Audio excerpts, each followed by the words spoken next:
వీడి పెళ్లి చేసుకుంటే వీడి బతుకు అవతార్ హీరోతో ఆర్యా సినిమా తీసినట్టు అవుద్ది. అత్తగారు హరిగారు చెప్తూ మనోడిని హార్మోనియం వాయించమంటదేమో.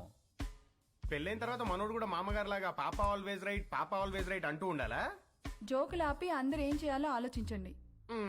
ఇవన్నీ కాదు, నువ్వేమంటావురా పెద్దడా?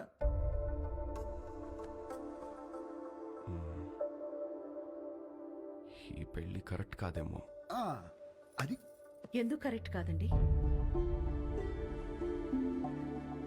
మనలో మాట ఒకడొచ్చి మన అమ్మాయిని చేసుకుంటానని ఎదురుగా కూర్చుంటే అతని అలవాట్లేంటో తెలీదు, ఆరోగ్యం ఏంటో తెలీదు, క్యారెక్టర్ ఏంటో కూడా తెలీదు.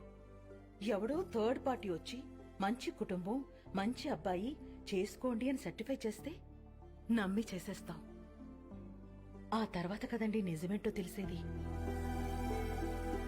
అందుకే ఈ రోజుల్లో జరుగుతున్న ఎన్ని పెళ్లిళ్ళు నిలబడుతున్నాయి.